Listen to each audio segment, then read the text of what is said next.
दोस्तों, स्वागत है आपका आपके चैनल एग्जाम राही में। आशा है कि आप लोग स्वस्थ होंगे और अपनी पढ़ाई में निरंतर बने हुए होंगे और अपने लक्ष्य के प्रति पूरी तरह से डेडिकेट होंगे।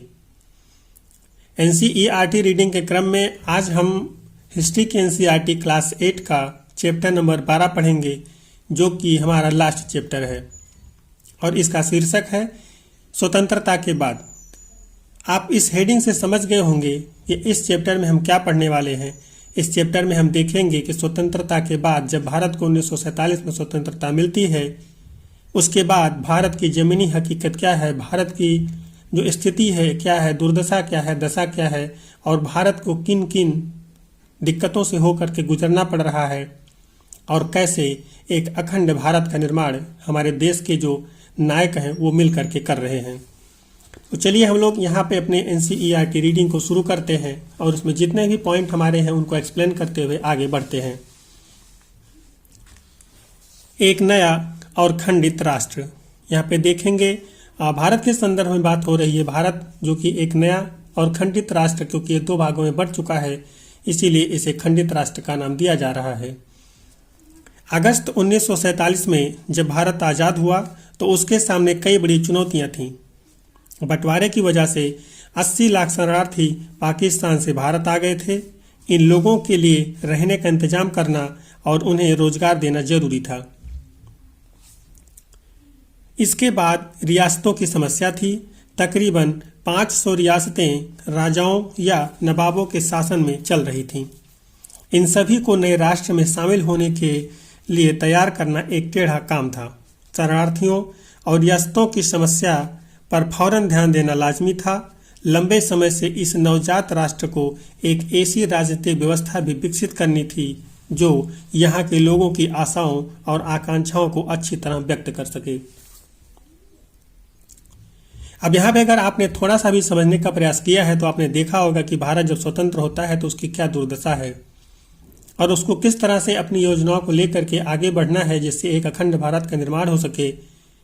समस्याओं में अगर आप देखें तो उस वक्त की जो सबसे बड़ी समस्या रही थी उसमें जगह जगह दंगे हो रहे थे, लोग परेशान थे।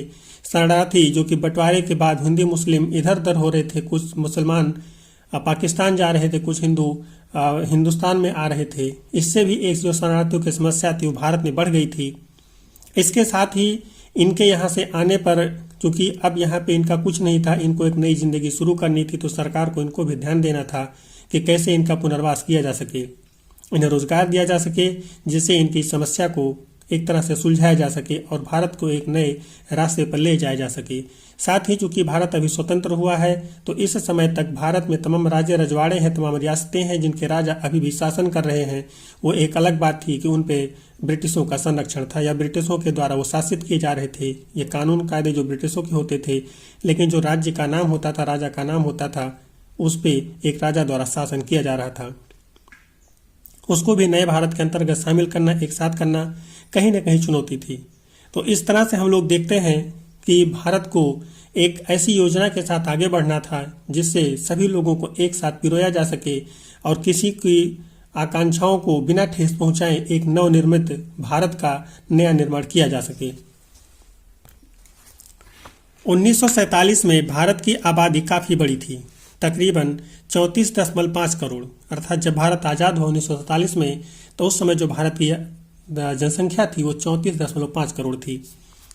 यह आबादी भी आपस में बटी हुई थी। इसमें ऊंची नीची जाति, बहुल हिंदू समुदाय और अन्य धर्मों को मानने वाले भारतीय थे।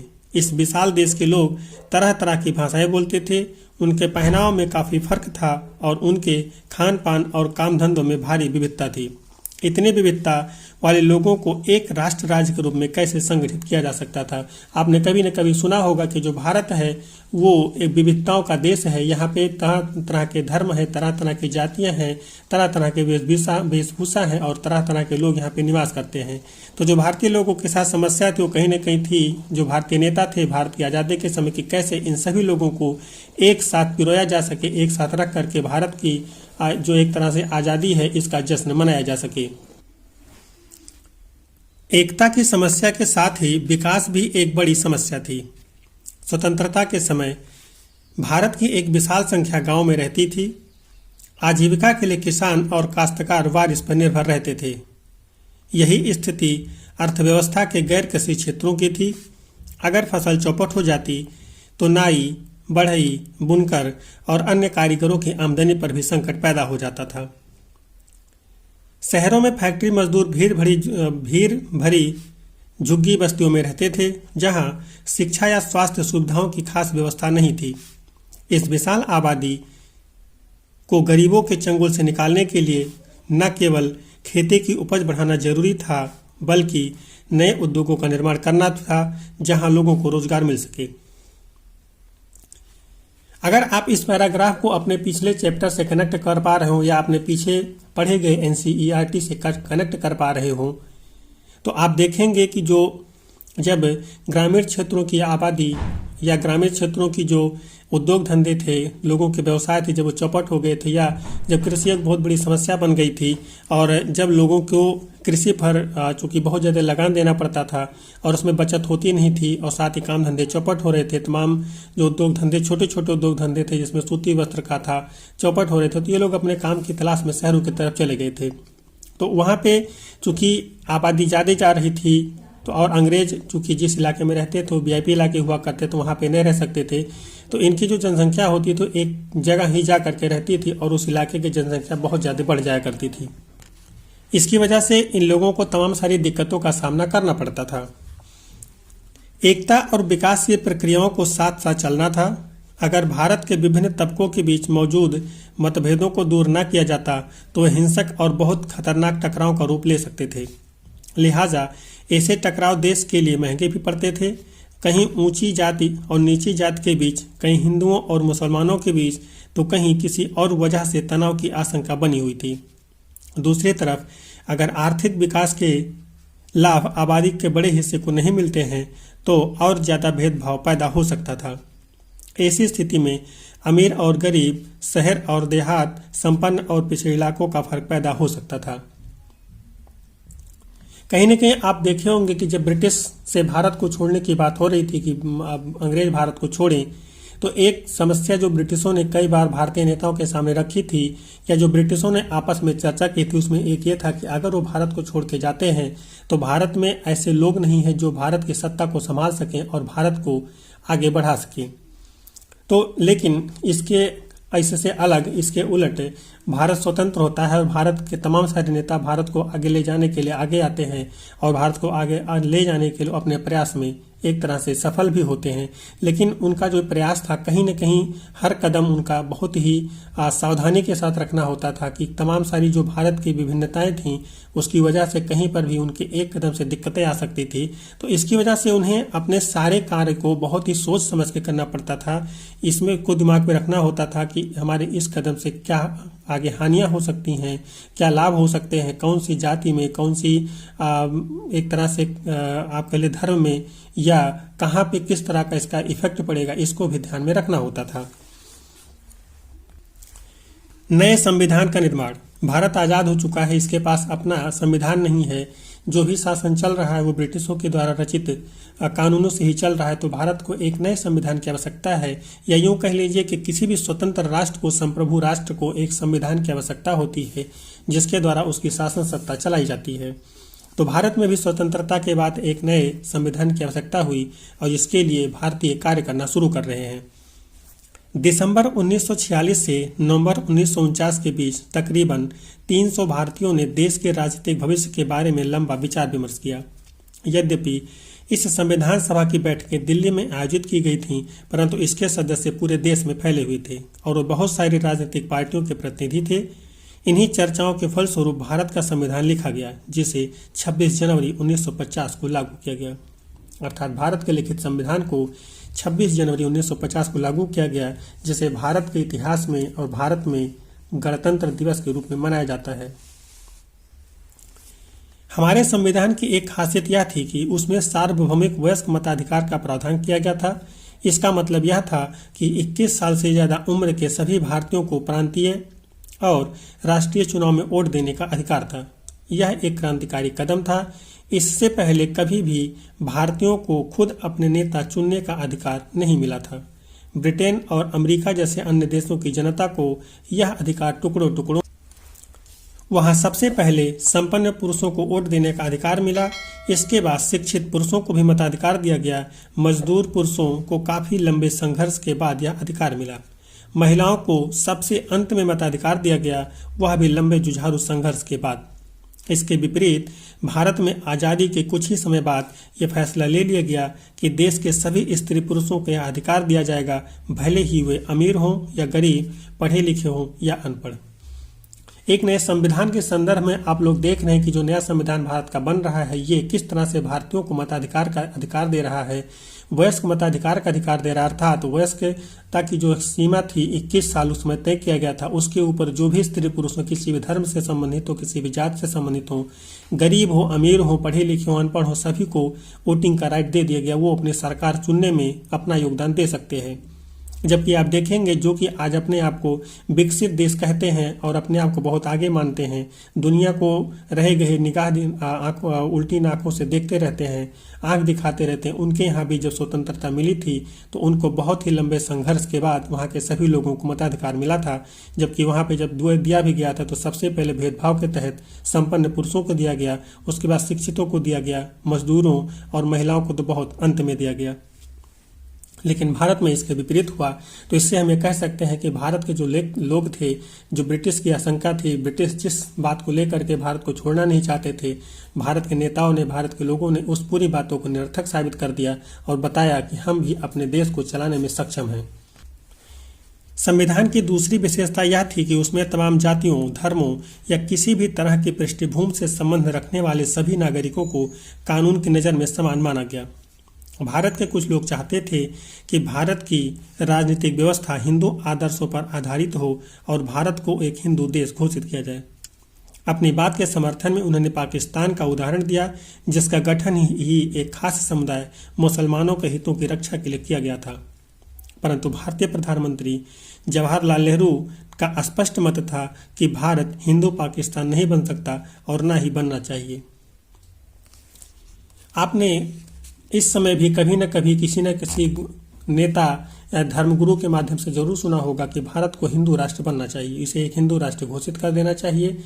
लेकिन जब आप इतिहास देखेंगे तो वहाँ पे जिन लोगों ने भारत को स्वतंत्रता दिलाने में अपनी भूमिका निभाई थी, उनका कभी नहीं मानना था कि भारत को हिंदू राष्ट्र बनाया जाए, बल्कि उनका यह मानना था कि एक पाकिस्तान तो बना ही है, और भारत को भी एक हिंदू पाकिस्तान ना बना दिया जाए, क्योंकि जो बंटवारा हुआ था वो जाति के एक तरह से धर्म के आधार पर हुआ था। मुसलमान पाकिस्तान में गए थे, हिंदू भारत में रह गए थे, लेकिन यहाँ पे एक खास बात थी कि भारत में भी मुसलमान रहे। उन्हें किसी ने ये नहीं कहा था कि आप मुसलमान हैं तो पाकिस्तान ही जाइए।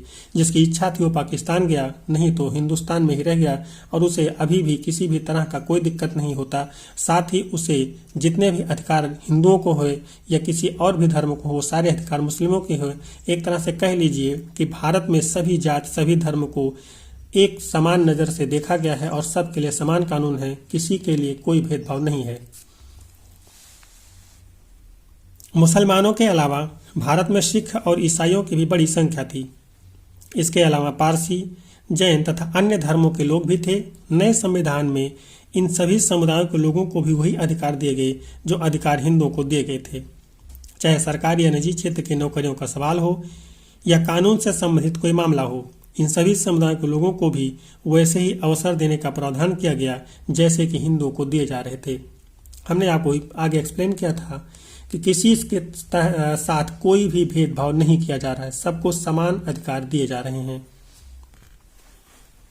संविधान की तीसरी विशेषता यह थी कि इसमें समाज के निर्धन और सबसे वंचित तबकों के लिए विशेष सुविधाओं की व्यवस्था की गई थी। भारत के सम्मान को कलंकित करने वाली छुआछूत के चलन को खत्म कर दिया गया। अब तक हिंदुओं के मंदिरों में केवल ऊंची जात के लोग ही जाते थे, लेकिन अब उन्हें सभी लोगों के लिए खोल दिया गया। जिन्हें अब तक अछूत माना जाता था, अब वे भी मंदिरों में जा सकते थे। एक लंबी बहस के बाद संविधान सभा ने यह भी तय किया कि विधायिका की कुछ सीटें और सरकारी नौकरियों में कुछ हिस्सा निचली जातियों के सदस्यों के लिए आरक्षित किया जाए। कुछ नेताओं ने दलील दी थी कि अछूत, जिन्हें उस समय हरिजन कहा जाता था, उम्मीदवारों के पास इतने अंक या शैक्षणिक योग्यता नहीं होती कि वे भारतीय प्रशासनिक सेवा जैसी प्रतिष्ठित नौकरियों में जा सके, परंतु जैसा कि संविधान सभा के सदस्य एच.जे. खांडेकर ने कहा था, हरिजनों की अक्षमता के लिए ऊंची जातें जिम्मेदार हैं। अपने सुविधा संपन्न सहकर्मियों को संबोधित करते हुए खांडेकर ने कहा था, अर्थात जब गरीबों को या एक तरह से निचली जातियों को या छूतों को जब आरक्षण देने की बात की गई थी, तो जब उस पर थोड़ा सा एक तरह से विरोध का सुर आया था, तो वहाँ पे एच.जे. खांडेकर जो कि संविधान सभा के सदस्य थे, उन्होंने कहा था कि अगर अछूत अक्षम है तो वो आप ही जिम्मेदार हैं, अर्थात ऊंची जातियों के लोग ही जिम्मेदार हैं। और इसी संबंध में उन्होंने कहा था, हमें हजारों साल तक दबा कर रखा गया है, आप लोगों ने हमें अपनी सेवा में लगाए रखा और हमें इस कदर दबाया कि अब न केवल हमारे मस्तिष्क और शरीर बल्कि हमारा हृदय भी काम नहीं करता, न ही हम आगे बढ़ पाने में सक्षम हैं। अब देख रहे हैं कि यहाँ पे इन्होंने कहा था कि आपकी वजह से ही हम अक्षम हैं। अपनी बातों को एक तरह से साबित करने के लिए उन्होंने इन लाइनों को कहा था, जिसको आपने अभी देखा। आगे हम लोग देखते हैं, भूतपूर्व अछूतों के साथ साथ आदिवासियों या अनुसूचित जनजातियों को भी विधायिका और नौकरियों में आरक्षण दिया गया। अनुसूचित जातियों की तरह इन भारतीयों को भी वंचित रखा गया था और उनके साथ भेदभाव किया गया था। आदिवासी आधुनिक स्वास्थ्य सुविधाओं और शिक्षा से वंचित थे। उनकी जमीन और जंगलों पर समुदाय के बाहर के ताकतवर लोगों का कब्जा होता जा रहा था। संविधान से उन्हें जो नए अधिकार मिले, उनका उद्देश्य इस स्थिति में सुधार लाने का था। अब आप यहाँ पे देख रहे हैं, जो एक तरह से समानता का अधिकार दिया जा रहा है, संरक्षण का अधिकार दिया जा रहा है, संरक्षण दिया जा रहा है, वो समाज के निम्न तबके को दिया जा रहा है, साथ साथ आदिवासियों को भी दिया जा रहा है। और इसलिए दिया जा रहा है क्योंकि इनके साथ भी कहीं न कहीं भेदभाव हुआ था। इनको इनके आवासों से एक तरह से हटा दिया गया था और इनके इनके पुनर्वास की कोई व्यवस्था नहीं की गई थी। इनको अपना घर द्वार छोड़ना पड़ जाता था। तमाम कानूनों के द्वारा इनके अधिकारों को छीन लिया गया था। लेकिन अब जबकि भारतीय संविधान बन करके तैयार है और लोगों के अधिकार की बात कर रहा है, लोगों को अधिकार दे रहा है, सबके अधिकारों को एक तरह से निश्चित कर रहा है, तो उसमें वो किसी भी धर्म, जाति या किसी भी समुदाय के व्यक्ति को अलग नहीं कर रहा है, बल्कि जो जिस तरह से जिस स्थिति में है उसको वहां से बाहर करने के लिए वो अपने नए नए सिस्टम लागू कर रहा है। संविधान सभा के सदस्यों ने केंद्र और राज्य सरकारों की शक्तियों और अधिकारों के बंटवारे पर भी लंबी चर्चा की, अर्थात केंद्र और राज्य के बीच में शक्ति का बंटवारा है, उस पर भी एक लंबे समय तक चर्चा चली। कुछ लोगों का मानना था कि केंद्र के हित में सबसे महत्वपूर्ण होने चाहिए। उनका कहना था कि यदि केंद्र मजबूत होगा तभी वह पूरे देश की उन्नति के लिए सोचने और योजना बनाने में सक्षम होगा। कई अन्य सदस्यों का मानना था कि राज्यों को ज़्यादा स्वायत्तता और आज़ादी मिलनी चाहिए। मैसूर के एक सदस्य का कहना था कि मौजूदा व्यवस्था में लोकतंत्र दिल्ली में केंद्रित है और इसलिए बाकी देश में वह इसी भावना और अर्थ में साकार नहीं हो रहा है। यहाँ पे आप देख रहे हैं, जो सदस्य हैं संविधान सभा के जो सदस्य हैं, कुछ इस पक्ष में है कि केंद्र मजबूत होना चाहिए, कुछ इस पक्ष में है कि राज्य मजबूत होना चाहिए और राज्यों को आज़ादी मिलनी चाहिए, और जिसका उन्होंने एक अलग तर्क दिया था। लेकिन आगे हम लोग देखेंगे कि किस तरह से इस एक तरह से झगड़े को सुलझा लिया जाएगा।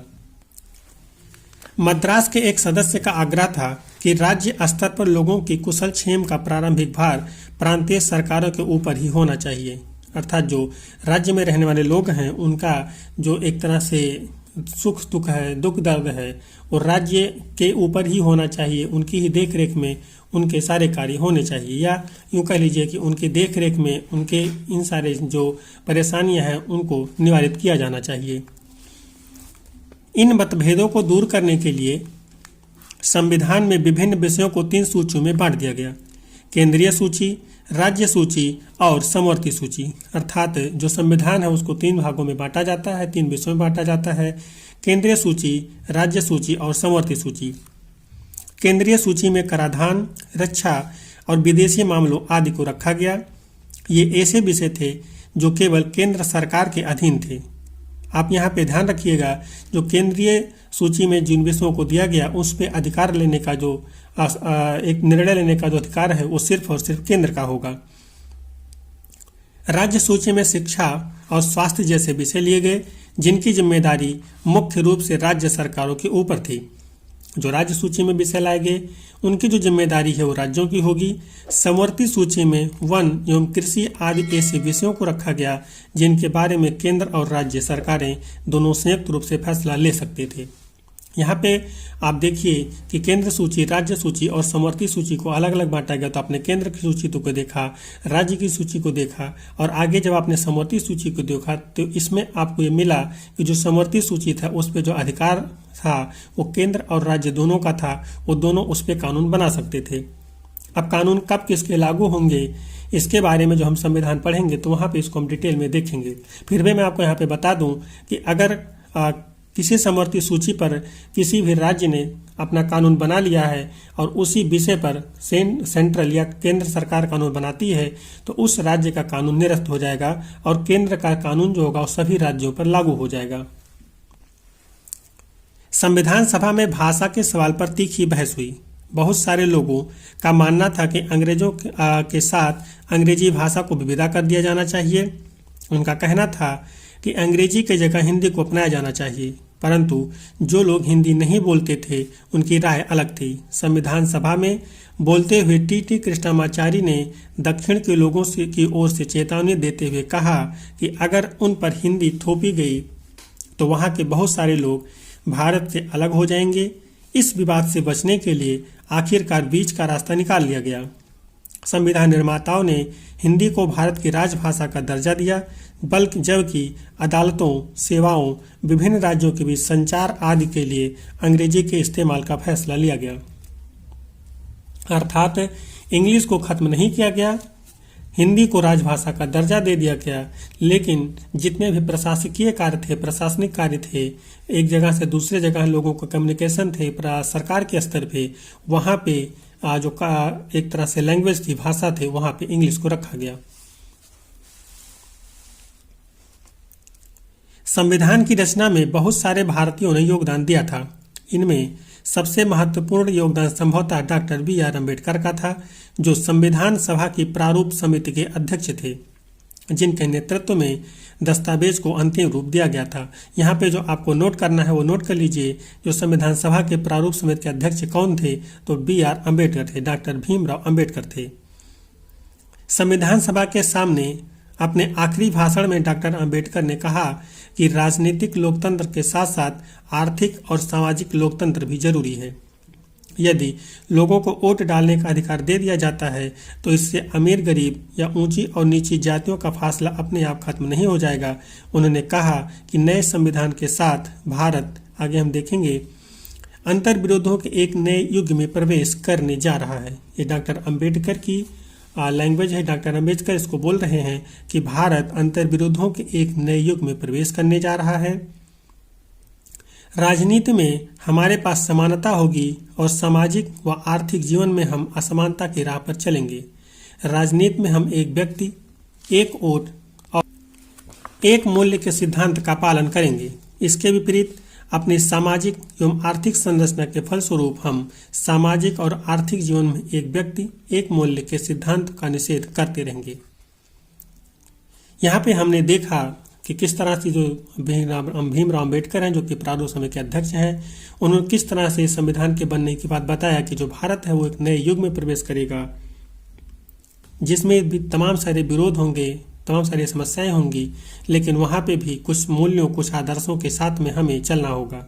हम जब राजनीति में होंगे तो वहाँ पे एक वोट और एक मूल्य के सिद्धांत का पालन करेंगे, लेकिन जब सामाजिक और आर्थिक सिस्टम, हम आर्थिक संरचना के बारे में जो हम बात करेंगे तो वहाँ पे एक व्यक्ति, एक मूल सिद्धांत का निषेध करते रहेंगे। अर्थात वहाँ पे हम किसी एक व्यक्ति को मान्यता नहीं देंगे, वहाँ पे सभी व्यक्तियों को एक समान मानेंगे। इससे हम समाज में एक अच्छी व्यवस्था कायम कर सकेंगे। साथ ही उन्होंने कहा था कि इस तरह के अधिकार दे देने से गरीब और अमीर की जो समानता है, गरीब के बीच का और अमीर के बीच का जो फासला है वो खत्म नहीं हो जाएगा, वो चलता रहेगा। लेकिन इस समानता के मिल जाने से, इन अधिकारों के मिल जाने से उनके जीवन में कहीं न कहीं एक सकारात्मक बदलाव जरूर आएगा। राज्यों का गठन कैसे किया जाए? अब यहाँ पे देखेंगे कि आज़ादी के बाद जो राज्यों का गठन है उस तरीके से किस तरीके से किया जाएगा, उस पर कैसे विचार विमर्श हो रहा है। 1920 के दशक में स्वतंत्रता संघर्ष की मुख्य पार्टी भारतीय राष्ट्रीय कांग्रेस ने आश्वासन दिया था कि जैसे ही देश आज़ाद हो जाएगा प्रत्येक बड़े भाषाई समूह का अपना अलग प्रांत होगा। अब यहाँ पे अभी आगे जो हम पढ़ेंगे उसके पहले यहाँ पे इसको थोड़ा सा आप देख लीजिए कि जो आगे चल करके भाषाई आधार पर राज्य बनाने की मांग उठती है उसकी जड़ कहीं न कहीं 1920 में ही स्वतंत्रता संघर्ष के दौरान ही थी, और वो इस बीज को बोया था भारतीय राष्ट्रीय कांग्रेस ने, जिसने उसी समय कह दिया था कि देश आज़ादी के बाद में प्रत्येक भाषाई समूह का अपना अपना राज्य होगा। आज़ादी मिलने के बाद कांग्रेस ने इस आश्वासन को पूरा करने के लिए कोई कदम नहीं उठाया, क्योंकि भारत धर्म के आधार पर बढ़ चुका था। इसलिए महात्मा गांधी की तमाम इच्छाओं और प्रयासों के बावजूद यह स्वतंत्रता एक राष्ट्र को नहीं बल्कि दो राष्ट्रों को मिल रही थी। देश विभाजन के फलस्वरूप हिंदुओं और मुसलमानों के बीच हुए भीषण दंगों में 10 लाख से ज्यादा लोग मारे गए थे। ऐसे में यह चिंता स्वाभाविक थी कि क्या हमारा देश भाषा के आधार पर इस तरह की और बंटवारे झेल सकता है। कहने का अर्थ था कि जिस तरह से हमने धर्म के आधार पर देश का विभाजन किया, क्या उसी तरीके से अगर हम अलग अलग राज्यों की मांग को स्वीकार कर लेते हैं भाषा के आधार पर, तो ये भी तो एक तरह से बंटवारा हो जाएगा और हो सकता है कि कोई राज्य अपने भाषा के आधार पर स्वतंत्र होने की कोशिश करे।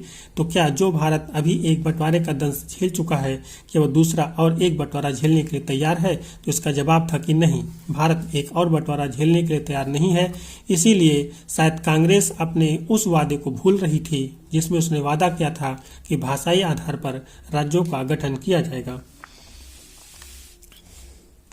प्रधानमंत्री जवाहरलाल नेहरू और उप प्रधानमंत्री वल्लभ भाई पटेल दोनों ही भाषा के आधार पर राज्यों के गठन की नीति के विरोधी थे। विभाजन के बाद नेहरू ने कहा था, उपद्रवकारी प्रवृत्तियां सिर उठा रही हैं, जिन पर अंकुश लगाने के लिए राष्ट्र को शक्तिशाली और एकजुट होना चाहिए, वरना जैसा कि पटेल ने कहा, पटेल ने भाषाई आधार पर जो विभाजन की बात हो रही है उस पर क्या कहा था, इसको हम लोग देखते हैं। इस समय भारत की पहली और आखिरी जरूरत यह है कि उसे एक राष्ट्र बनाया जाए। राष्ट्रवाद को बढ़ावा देने वाली हर चीज आगे बढ़नी चाहिए और उसके रास्ते में रुकावट डालने वाली हर चीज को खारिज कर दिया जाना चाहिए। हमने यही कसौटी भाषाई प्रांतों के सवाल पर भी अपनाई है और इस कटौती के हिसाब से हमारी राय में इस मांग का समर्थन नहीं दिया जा सकता। अर्थात अभी तो भारत को सिर्फ एक राष्ट्र और अखंड भारत बनाने का सपना हम लोग सजो रहे हैं, तो इसमें इस तरह की मांग को स्वीकार नहीं किया जा सकता है,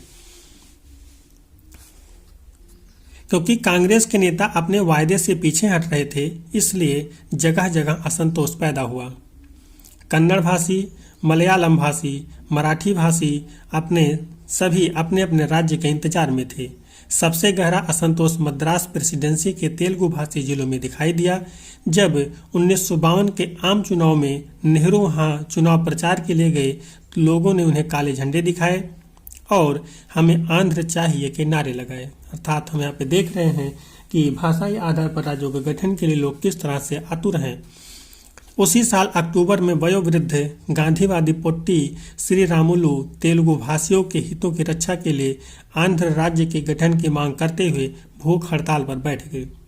अर्थात तो गांधीवादी नेता है पोट्टू श्री रामुलु तेलुगु भाषियों के लिए एक अलग राज्य आंध्र की जो की मांग कर रहे थे उसके लिए अनशन पर बैठ जाते हैं और वो भूख हड़ताल पर बैठते हैं।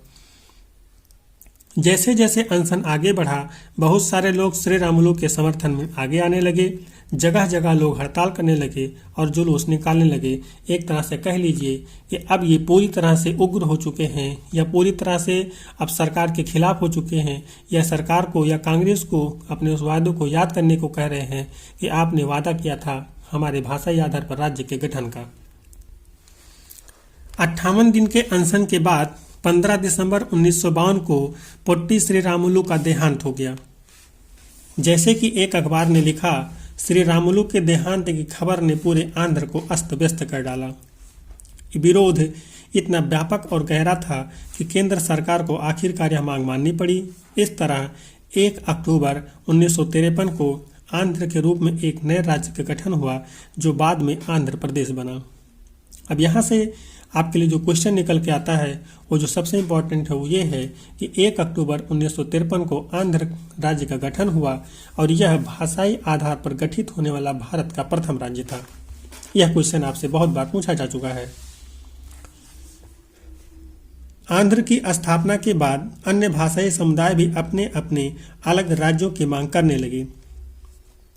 फलस्वरूप एक राज्य पुनर्गठन आयोग का गठन किया गया, जिसने 1956 में अपनी रिपोर्ट सरकार को सौंप दी। आयोग ने सुझाव दिया कि असमिया, बंगाल, उड़िया, तमिल, मलयालम, कन्नड़ और तेलुगु भाषियों के लिए अलग अलग प्रांतों का गठन करने के उद्देश्य से जिलों और प्रांतों की सीमा को पुनः तय किया जाए। अर्थात जो 1956 में कमेटी बनी उसने भाषा के आधार पर राज्यों के पुनर्गठन को सिफारिश किया। उत्तर भारत के विशाल हिंदी भाषी क्षेत्र को बांटकर कई राज्य बना दिए गए। कुछ समय बाद 1960 में बम्बई प्रांत को मराठी और गुजराती भाषी 2 राज्यों में अलग कर दिया गया, अर्थात बम्बई और जो मद्रास और गुजरात अलग कर दिए गए, 2 राज्य बना दिए गए भाषा के आधार पर। 1966 में पंजाब का विभाजन हुआ और हरियाणा को अलग राज्य के रूप में मान्यता दी गई। पंजाब में पंजाबी भाषियों, जिनमें ज़्यादातर सिख थे, और हरियाणा में हरियाणवी या हिंदी बोलने वालों की बहुतायत थी। इस तरह से अगर हम लोग देखेंगे तो गुजरात और महाराष्ट्र को जो जन्म हुआ वो बम्बई प्रांत से हुआ, और पंजाब के विभाजन जब हुआ तो वहाँ पे पंजाब और हरियाणा 2 राज्य बने। इस तरह से हम लोग देखेंगे कि भाषा के आधार पर कई राज्यों का गठन हो चुका है। विकास की योजनाएं बनाना। अब विकास की योजनाएं बनाई जा रही हैं, उसको हम लोग देखते हैं। भारत और भारतीयों को गरीबी से मुक्त कराने और आधुनिक तकनीकी एवं औद्योगिक आधार निर्मित करना एक नए भारत का बड़ा लक्ष्य था। अर्थात भारत को आधुनिक तकनीकी और औद्योगिक आधार निर्मित करना था, फैक्ट्रियां लगानी थी, जिससे वो अपने एक तरह से भविष्य के लक्ष्य को साध सके। 1950 में सरकार ने आर्थिक विकास के लिए नीतियां बनाने और उनको लागू करने के लिए एक योजना आयोग का गठन किया। अगर आपको याद हो तो इसी योजना आयोग को 2004 में गठित करके नीति आयोग कर दिया गया। योजना आयोग को एक तरह से डिस्ट्रॉय करके, खत्म करके नीति आयोग का गठन किया गया। इस बारे में ज़्यादातर सहमति थी कि भारत मिश्रित अर्थव्यवस्था के रास्ते पर चलेगा। यहाँ राज्य और निजी क्षेत्र दोनों ही उत्पादन बढ़ाने और रोजगार पैदा करने में महत्वपूर्ण और परस्पर पूरक भूमिका अदा करेंगे। किस क्षेत्र की क्या भूमिका होगी, अर्थात कौन से उद्योग सरकार द्वारा और कौन से उद्योग बाजार द्वारा यानी निजी उद्योगपतियों द्वारा लगाए जाएंगे, विभिन्न क्षेत्रों और राज्यों के बीच किस तरह का संतुलन बनाया जाएगा, इस सब को परिभाषित करना योजना आयोग का काम था। अब आपने यहाँ पे देखा कि सरकार अपने भविष्य के लक्ष्य को निर्धारित करने के लिए, भविष्य के लक्ष्य को पाने के लिए एक योजना आयोग का गठन कर रही है और उससे इस सुझाव को मांगा जा रहा है कि भारत जो है वो मिश्रित अर्थव्यवस्था के रास्ते पर चलेगा या किसी और रास्ते पर चलेगा। राज्य और निजी दोनों जो कार्य है, दोनों जो क्षेत्र हैं वो क्या मिल करके काम करेंगे या अलग अलग काम करेंगे, या निजी फैक्ट्रियां कौन लगाएगा या सरकारी फैक्ट्रियां कौन लगाएगा, किसका कौन संचालन करेगा। इन सभी बातों को परिभाषित करने के लिए, इन सभी बातों को जानने के लिए सरकार ने नीति आयोग का गठन किया था और इसी को ये जिम्मेदारी सौंपी गई थी। 1956 में दूसरी पंचवर्षीय योजना तैयार की गई। इस योजना में इस्पात जैसे भारी उद्योगों और विशाल बांध परियोजनाओं आदि पर सबसे ज्यादा जोर दिया गया। ये काम सरकारी नियंत्रण के अंतर्गत रखे गए। भारी उद्योग पर यह जोर और अर्थव्यवस्था की राज्य नियंत्रण की कोशिशें अगले कुछ दशकों तक आर्थिक नीति को प्रभावित करती रही। इस पद्धति के बहुत सारे समर्थक थे तो कुछ मुखर विरोधी भी थे। कुछ लोगों को लगता था कि इस प्रणाली में खेती पर पर्याप्त जोर नहीं दिया जा रहा है। अर्थात जो 1956 की दूसरी पंचवर्षीय योजना आई, इसके जितने समर्थक थे उतने ही संख्या में विरोधी भी थे और कहीं न कहीं ये इनको लगता था कि जो एक तरह से इनको चाहिए खेती, खासकर खेती के संदर्भ में खेती पे जो जोर होना चाहिए सरकार का, वो नहीं है और इस वजह से ये इसके विरोधी थे। कुछ लोगों का कहना था कि प्राथमिक शिक्षा की उपेक्षा हो रही है। कुछ अन्य लोगों का मानना था कि आर्थिक नीतियों के कारण पर्यावरण पर पड़ रहे प्रभाव पर उचित ध्यान नहीं दिया गया है। महात्मा गांधी के अनुयायी मीरा बहन ने 1949 में लिखा था, विज्ञान और मशीनरी के द्वारा उसे अर्थात मानवता को कुछ समय तक भारी फायदा हो सकता है, लेकिन आखिरकार तबाही ही मिलेगी। हम लोगों ने कभी कभी सुना होगा, जो विज्ञान है वही विनाश है। जो आज आप बना रहे हैं कहीं कभी न कभी ये आपको नुकसान जरूर पहुंचाएगा। यानी कि विज्ञान दो धारी तलवार है जिस पे विनाश भी लिखा हुआ है। हमें कुदरत के संतुलन का अध्ययन करके उसके नियमों के हिसाब से अपनी जिंदगी चलानी चाहिए, तभी हम स्वस्थ और नैतिक जीवन के सभ्य प्रजाति के रूप में जीवित रह पाएंगे।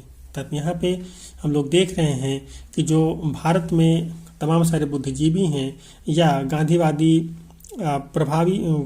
विचारों से प्रभावित लोग हैं, उनका मानना है कि सिर्फ विज्ञान से ही अपने आप को आगे ना बढ़ाया जाए, बल्कि विज्ञान और पर्यावरण का संतुलन बना के आगे बढ़ाया जाए, नहीं तो जो विज्ञान है वो कभी न कभी हमारी तबाही के लिए भी जिम्मेदार जरूर होगा। एक स्वतंत्र विदेश नीति की चाह, अर्थात जो भारत की स्वतंत्र विदेश नीति की चाह है, उसे हम लोग आगे देखते हैं कि किस तरह से इस पे भारत आगे बढ़ता है। जिस समय भारत को आज़ादी मिली तब तक दूसरे विश्व युद्ध की तबाही को कुछ ही समय हुआ था। 1945 में गठित की गई नई अंतर्राष्ट्रीय संस्था संयुक्त राष्ट्र अभी अपने 600 काल में थी। 1950 और 1960 के दशकों में शीत युद्ध का उदय हुआ। शक्तिशाली देशों के बीच प्रतिद्वंदिता पैदा हुई और अमेरिका व सोवियत संघ के बीच वैचारिक टकराव गहरे होते गए। तो यहाँ पे हमने देखा कि प्रथम विश्व युद्ध की समाप्ति के बाद कि क्या स्थितियां विश्व लेवल पे चल रही हैं, कैसे संयुक्त राष्ट्र संघ स्थापित हो रहा है और अभी अपने नए नए दौर में जी रहा है। फलस्वरूप दोनों देशों ने अपने अपने समर्थक देशों को मिलाकर सैनिक गठबंधन बना लिए। यही समय था जब औपनिवेशिक साम्राज्य ध्वस्त हो रहे थे और बहुत सारे देश स्वतंत्रता प्राप्त कर रहे थे। प्रधानमंत्री जवाहरलाल नेहरू नव स्वाधीन भारत के विदेश मंत्री भी थे। उन्होंने इस संदर्भ में स्वतंत्र भारत की विदेश नीति की रूपरेखा तैयार की। गुटनिरपेक्ष आंदोलन इसी विदेश नीति का मूल आधार था, अर्थात जो जवाहरलाल नेहरू ने विदेश नीति तैयार की थी उसी का एक मूल आधार था गुटनिरपेक्ष आंदोलन। मिस्र, यूगोस्लाविया, इंडोनेशिया, घाना और भारत के राजनेताओं के नेतृत्व में गुटनिरपेक्ष आंदोलन में दुनिया के देशों ने आह्वान किया कि वे इन दोनों मुख्य सैनिक गठबंधनों में शामिल न हो। था जो गुट बनाए जा रहे थे उसमें कोई भी देश शामिल न हो, परंतु गठबंधनों से दूर रहने की इस नीति का मतलब अलग अलग या तटस्थ रहना नहीं था। अलग थलग रहने का मतलब था कि विभिन्न देश अंतर्राष्ट्रीय मामलों से दूर रहें, जबकि भारत जैसे गुटनिरपेक्ष देश तो अमेरिका और सोवियत गठबंधनों के बीच सुलह सफाई में एक अहम भूमिका अदा कर रहे थे। इन देशों ने युद्ध को टालने के प्रयास किए और अक्सर युद्ध के खिलाफ मानवतावादी और नैतिक रवैया अपनाया, परंतु विभिन्न कारणों से भारत सहित बहुत सारे गुटनिरपेक्ष देशों को युद्ध का सामना करना पड़ा। 1970 के दशक तक बहुत सारे देश गुटनिरपेक्ष आंदोलन के सदस्य बन चुके थे। गुटनिरपेक्ष का मतलब होता है कि हम किसी भी पक्ष के तरफ नहीं हैं, किसी भी पक्ष में नहीं है, हमारी अपनी स्वतंत्रता है, हम स्वतंत्र अपनी बात को स्वतंत्रता पूर्वक कहने के लिए स्वतंत्र हैं, हमें किसी के दबाव की जरूरत नहीं है। जब आप गुटनिरपेक्ष नहीं होते हैं, किसी गुट में शामिल हो जाते हैं, तो सही हो या गलत हो आपको उसी गुट के हिसाब से बातें करनी होती हैं। जब भारत स्वतंत्र हुआ था तो इस समय भी जो गुट बन रहे थे, भारत ने यहाँ से अपने आप को अलग रखने का ही प्रयास किया और अलग रहा, वह किसी भी गुट में शामिल नहीं हुआ और अलग अलग समय पे अलग अलग युद्धों में के खिलाफ भारत ने मानवतावादी और नैतिक रवैया अपनाया, लेकिन बावजूद इसके भारत को भी कुछ युद्धों का सामना करना पड़ा था। राष्ट्र के 60 वर्षों के बाद, अर्थात भारत की स्वतंत्रता के 60 वर्षों के बाद के क्या हालात है इसको भी हम लोग देखते हैं। 15 अगस्त 2007 को हमने एक स्वतंत्र राष्ट्र के रूप में अपनी 60वीं वर्षगांठ मनाई थी। इस दौरान हमारे देश का प्रदर्शन कैसा रहा, संविधान में तय किए गए आदर्शों को हम किस हद तक साकार कर पाए, आगे हम लोग इसको देखेंगे। आज भारत अभी भी एक है और लोकतांत्रिक राह पर चल रहा है। यह गर्व करने लायक उपलब्धि है। बहुत सारे विदेशी प्रेक्षकों का मानना था कि भारत एक देश के रूप में ज़्यादा समय तक टिक नहीं पाएगा। उन्हें लगता था कि भारत का प्रत्येक क्षेत्र या भाषाई समूह अपने अलग राष्ट्र की मांग करेगा और उसके टुकड़े टुकड़े हो जाएंगे। कुछ विशेषज्ञों को लगता था कि भारत सैनिक शासन के कब्जे में आ जाएगा, परंतु ये आशंकाएं निर्मूल साबित हुई हैं। आज़ादी से अब तक 13 आम चुनाव हो चुके हैं और राज्यों तथा स्थानीय निकायों के लिए सैकड़ों चुनाव हो चुके हैं। हमारे यहाँ स्वतंत्र प्रेस है और एक स्वतंत्र न्यायपालिका है। इसके अलावा यहाँ के लोगों की भाषाई विविधता या धार्मिक विविधता भी राष्ट्रीय एकता की राह में रुकावट नहीं बन पाई है। तो जैसा कि आपने पीछे देखा था कि किस तरह से भारत के लोगों को लेकर के, भारत राष्ट्र के को लेकर के जो विदेशी लोग थे या विदेशी ताकतें थी वो तमाम तरह की आशंकाएं जाहिर कर रहे थे, लेकिन भारत में ऐसा कुछ नहीं हुआ। भारत उसके उलट आज भी अपनी स्वतंत्र और गुटनिरपेक्ष अस्तित्व को बनाए हुए है और साथ ही अपने राष्ट्र के रूप में सामने है, जैसा कि ऐसा उदाहरण हमको देखने को और कहीं नहीं मिलता है। परंतु दूसरी ओर यह भी सच है कि आज भी हमारे देश में गहरे मतभेद बने हुए हैं। संवैधानिक गारंटियों के बावजूद अछूत समुदाय या जिन्हें अब दलित कहा जाता है आज भी हिंसा और भेदभाव से जूझ रहे हैं। ग्रामीण भारत के बहुत सारे भागों में अभी भी वे साझा जल स्रोतों, मंदिरों, मैदानों और अन्य सार्वजनिक स्थानों का इस्तेमाल नहीं कर सकते। आप इस पैराग्राफ को अगर आप समझ रहे हैं तो आपने इसको पीछे देखा था कि आज़ादी के समय और आज़ादी के पहले जो स्थिति से छुआछूत की, भेदभाव की, ऊंच नीच की, वो अभी भी भारतीय समाज में विद्यमान है।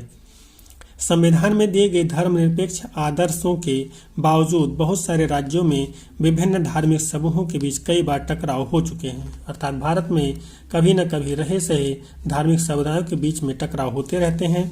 लेकिन अच्छी बात यह है कि इससे भारत की राष्ट्रीय एकता, अखंडता पर कोई फर्क नहीं पड़ता है। और सबसे परेशानी की बात यह है कि इस बीच अमीर और गरीब का फासला लगातार बढ़ता गया। भारत के कुछ भागों और कुछ समूहों को आर्थिक विकास से भारी फायदा हुआ। वे आलीशान घरों में रहते हैं, महंगे रेस्टोरेंटों में खाना खाते हैं, अपने बच्चों को महंगे निजी स्कूलों में भेजते हैं और विदेशों में छुट्टियों पर बेहिसाब पैसा उड़ाते हैं। दूसरी ओर बहुत सारे लोग आज भी गरीबी की रेखा से नीचे हैं। शहरी झुग्गी बस्तियों या बंजर देहात में रहने वाले ऐसे बहुत सारे लोग अपने बच्चों को स्कूल भी नहीं भेज पाते हैं। तो आप यहाँ पे देख रहे हैं कि तमाम सारी जो एक तरह से सामाजिक असमानताएं हैं वो भारत में आज भी विद्यमान हैं। जैसा कि डॉक्टर BR अम्बेडकर ने भारतीय संविधान के लागू होने के समय कहा था कि भारत में जो असमानताएं हैं वो कभी खत्म नहीं हो सकती, लेकिन इसकी वजह से ऐसा हम नहीं कर सकते कि उनके जो स्वतंत्रता है उनको ना दिया जाए। हमारा संविधान कानून की नज़र में सबको बराबर मानता है, लेकिन असली जिंदगी में कुछ भारतीय औरों के मुकाबले ज़्यादा बराबर हैं। स्वतंत्रता के समय तय की गई कसौटियों के हिसाब से देखें तो भारतीय गणतंत्र बहुत बड़ी सफलता का दावा नहीं कर सकता, लेकिन यह भी सच है कि वह विफल नहीं हुआ है।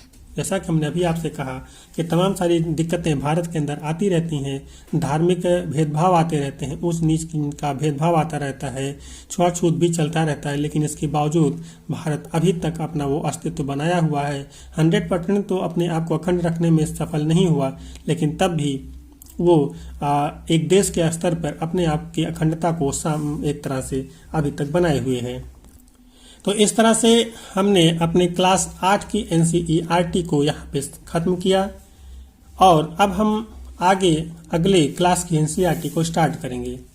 हमने अभी तक यहाँ पर भारत के बारे में, भारत के इतिहास के बारे में, प्राचीन काल से लेकर के भारतीय स्वतंत्रता से होते हुए अपने वर्तमान तक का समय देखा कि किस तरह से भारत में सभ्यता जन्म लेती है, विकसित होती है, नगरीय सभ्यता विकसित होती है, अलग अलग आक्रमणकारी भारत में आते हैं, अलग अलग शासक भारत पे शासन करते हैं, अलग अलग वंश भारत पर शासन करते हैं और आगे ब्रिटिशों का शासन भारत पे स्थापित होता है। उसके बाद भारत के अंदर उनके खिलाफ तमाम तरह के एक तरह से विद्रोह का बिगुल बजता है और भारत स्वतंत्र होता है। और स्वतंत्रता के बाद भारत अपने अस्तित्व को बनाने रखने के लिए और अपने अखंडता, एकता को कायम रखने के लिए तरह तरह के कदम उठाता है और अपने सामाजिक असमानता को दूर करने के लिए तरह तरह के कार्यों को करता है और अपने अस्तित्व को बनाए हुए है। तो आगे के क्लासों में हम थोड़ा सा और हायर स्टडी करेंगे। अभी तक हमारा जो ये था एक तरह से आप कह लीजिए कि टोटल बेसिक था। इसके बाद हम थोड़ा सा एडवांस एनसीईआरटी में चलेंगे, क्योंकि जैसे जैसे हमारे क्लास का स्तर ऊंचा होता जाएगा एनसीईआरटी का हमारा स्तर भी ऊंचा होता जाएगा। तो इस तरह से आज की हमारी जो एनसीईआरटी है यहाँ पे खत्म होती है और मिलेंगे हम लोग अगले क्लास में अगले क्लास की एनसीईआरटी के साथ। तब तक के लिए हम आपसे विदा लेंगे इस आशा और विश्वास के साथ कि आपने हमारे चैनल को सब्सक्राइब किया हुआ है और इस चैनल पर दिए जा रहे कंटेंट आपको पसंद आ रहे हैं और आप लाइक और कमेंट के माध्यम से हमें बताते रहिए कि आपको हमारा क्लास कैसा लग रहा है और आपको इसके अलावा और किस सुधार की आवश्यकता है, इसको आप बताते रहिए। आपके लिए हम और क्या कर सकते हैं जिससे आपके एग्जाम में आपकी हेल्प हो सके, इसको भी आप कमेंट सेक्शन में ज़रूर बताएं। तो मिलते हैं आपसे अगले वीडियो में, तब तक के लिए जय हिंद।